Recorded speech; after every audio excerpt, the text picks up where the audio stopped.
Voici Actu Rémi, l'essentiel de l'actualité nationale et internationale. Aujourd'hui, vendredi 24 avril, l'actualité est dominée par des décisions majeures en Europe sur l'aide à l'Ukraine et par plusieurs dossiers sensibles de sécurité internationale. Au Canada, des enjeux de sécurité publique, de technologie et de ressources énergétiques retiennent l'attention. Géopolitique. L'Union européenne a approuvé un paquet de prêts de 106 milliards de dollars pour soutenir l'Ukraine. Ce financement vise à couvrir des besoins économiques et militaires sur une période de 2 ans. La décision met fin à des mois d'impasse politique au sein de l'Union européenne. Le veto de la Hongrie a été levé, permettant l'adoption du plan lors d'une décision formelle jeudi. Donald Trump affirme qu'Israël et le Liban ont accepté de prolonger un cessez-le-feu de 3 semaines. Des discussions ont eu lieu jeudi à la Maison-Blanche, en présence de représentants des 2 pays. Malgré cette annonce, des combats se poursuivent sur le terrain, avec des tirs de roquettes et de drones. Le Hezbollah n'a pas participé aux échanges tenus à Washington. Les forces israéliennes maintiennent des opérations dans le sud du Liban et des frappes visant des positions du Hezbollah. Des échanges internes au Pentagone évoquent des moyens de pression contre des alliés de l'OTAN. L'objectif discuté serait de punir certains pays jugés insuffisamment engagés dans un effort contre l'Iran. Un courriel interne mentionne la possibilité de suspendre l'Espagne, sans préciser clairement les modalités. Le même échange évoque aussi une révision de la position américaine sur la revendication britannique des îles Falkland. Le Premier ministre espagnol, Pedro Sánchez, affirme que l'Espagne reste un partenaire loyal de l'Alliance. Aux États-Unis, un soldat a été inculpé pour des paris liés à la capture de Nicolás Maduro. Gannon Ken Van Dyke, âgé de 38 ans, aurait gagné plus de 400 000 $ en misant sur une plateforme de paris prédictifs. Les procureurs l'accusent d'avoir utilisé des informations classifiées liées à une opération planifiée dès début décembre. Les autorités disent qu'il a participé à la planification de l'opération ayant mené à la capture de Maduro en janvier. La peine maximale évoquée dans ce dossier peut atteindre 60 ans de prison. Aux Philippines, Rodrigo Duterte ira en procès pour crimes contre l'humanité devant la Cour pénale internationale. Des juges estiment qu'il existe des motifs substantiels de croire qu'il a guidé une répression antidrogue. Le dossier porte sur des accusations de meurtre et de tentative de meurtre. La campagne dite de guerre contre la drogue a fait des milliers de morts, selon les éléments retenus par la Cour. La police veut rencontrer un ancien haut gradé après de graves allégations visant la direction du service. Cet ex-policier a parlé d'antisémitisme, de racisme et de corruption au sein des rangs supérieurs. Les déclarations ont été faites dans une série d'entrevues liées à la sortie de son nouveau livre. La direction de la police de Toronto dit chercher à entrer en contact avec lui pour discuter de ces accusations. Le gouvernement fédéral maintient à l'écart des incitatifs à la retraite anticipée. Certains employés de la sécurité publique. Les agents de première ligne, dont des membres de la GRC, n'y auront pas accès. Des agents des services frontaliers sont aussi exclus de cette mesure. Des travailleurs du renseignement et de la cybersécurité sont également visés par cette exclusion. Ottawa veut plutôt renforcer les effectifs dans les agences de sécurité publique et non accélérer des départs. Une délégation de dirigeants de Premières Nations de la côte de la Colombie-Britannique s'est rendue à Calgary. Ces représentants veulent dissuader des investisseurs de soutenir un nouveau pipeline de bitume vers la côte nord-ouest. Le message transmis aux dirigeants du secteur est direct, avec un risque de bataille judiciaire prolongée. Les chefs disent vouloir porter cet avertissement en personne, au contact des décideurs économiques. L'entreprise torontoise Cohere, active en intelligence artificielle, s'étend en Europe avec une acquisition en Allemagne. Cohere a acquis l'entreprise allemande Aleph Alpha.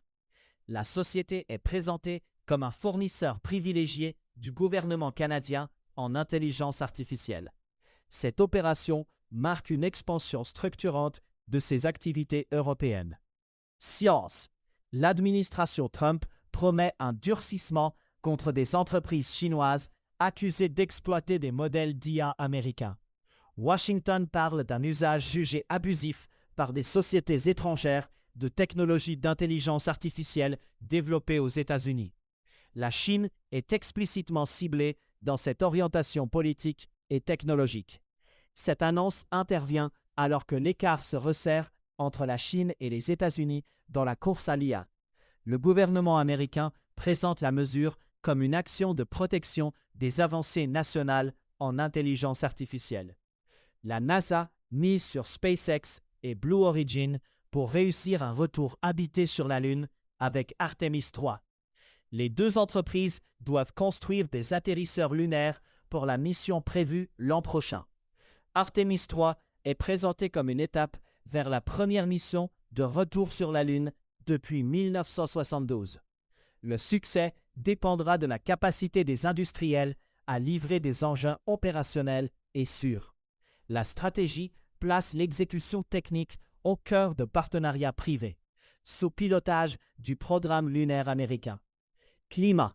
Une cinquantaine de pays se réunissent à Santa Marta, en Colombie, pour accélérer l'abandon du pétrole et du gaz.